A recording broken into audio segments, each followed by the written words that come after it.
Assalamualaikum warahmatullahi wabarakatuh. Perkenalkan, nama saya Niwayanova Yulia dengan NIM 1926076.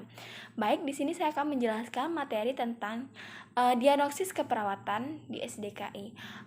Diagnosis keperawatan merupakan suatu penilaian klinis mengenai respon klien terhadap masalah kesehatan atau proses kehidupan yang dialami, baik berlangsung aktual maupun nasional maupun potensial. Lanjut, di sini ada tujuan.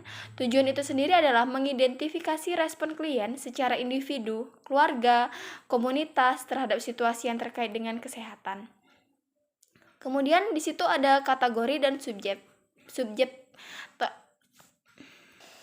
subkategori. Diagnosa keperawatan D0001 sampai D0148. Di situ ada psikologi, respirasi 6, sirkulasi 11, nutrisi dan cairan 22, eliminasi 13, aktivitas dan istirahat 8, neurosensori 8, kemudian reproduksi dan seksualitas 5, kemudian 26 pertumbuhan dan perkembangan, 3 perilaku kebersihan diri 1, penyuluhan dan pembelajaran 8, relasional interaksi sosial 11, lingkungan, keamanan dan potensi 21. Kemudian lanjut, di situ ada diagnosa keperawatan. Diagnosa keperawatan, diagnosis negatif, di situ ada aktual dan resiko. Kemudian diagnosis positif, di sana ada promosi dan kesehatan.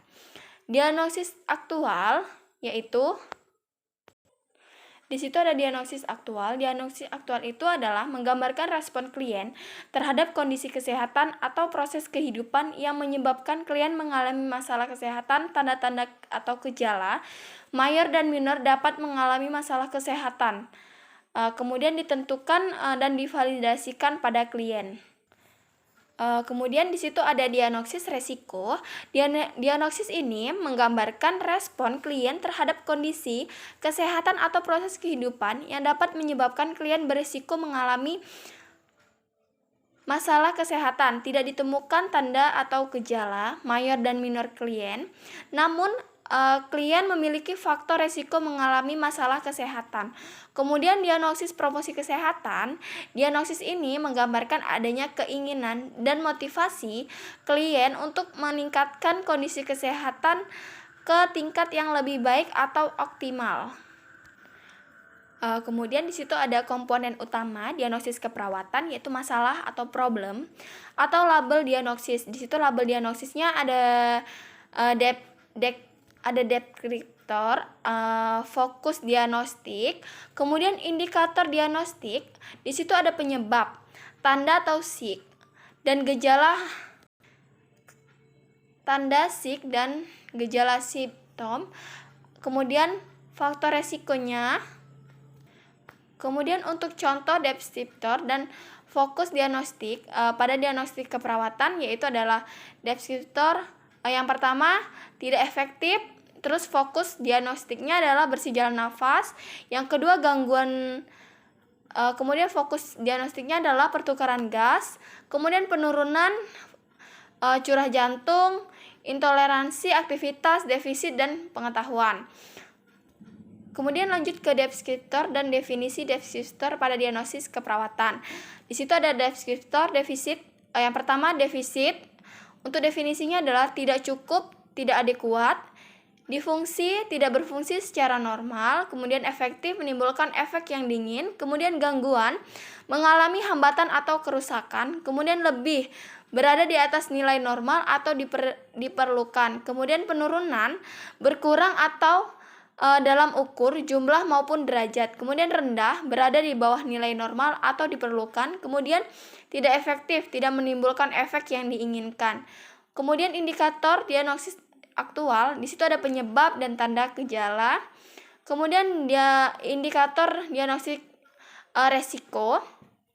Di situ ada faktor resikonya. Kemudian indikator diagnosis promosi kesehatan memiliki tanda dan gejala yang menunjukkan ke siapapun klien untuk mencapai kondisi yang lebih optimal. Kemudian proses penegakan diagnosis, di sana yang pertama kita analisa dulu datanya, kemudian diidentifikasi masalahnya, kemudian kita rumuskan permasalahan diagnostiknya. Kemudian perumusan diagnostik aktual, di situ ada masalah. Nah, di situ masalahnya berhubungan dengan BD. Kemudian penyebab dibuktikan dengan DD, kemudian tanda dan gejalanya. Contoh diagnostik keperawatan aktual yaitu bersih jalan nafas tidak efektif, kemudian BD, spaiman jalan nafas, DD, batuk tidak efektif, kemudian sputum berlebih, wheezing, speniu, gelisah. Kemudian perumusan diagnostik resiko, di situ ada masalah dibuktikan dengan DD, kemudian faktor resikonya. Contoh diagnostik keperawatan resiko aspirasi, DD, tingkat kesadaran menurun. Kemudian perumusan diagnosis promosi kesehatan, masalah dibuktikan dengan DD, tanda dan gejalanya. Kemudian contoh diagnostik keperawatan promosi kesehatan, kesiapan meningkatkan eliminasi urin, DD, pasien ingin meningkatkan eliminasi urin, jumlah dan karakteristik urin normal. Mungkin itu saja penjelasan dari saya ucapkan terima kasih. Wassalamualaikum warahmatullahi wabarakatuh.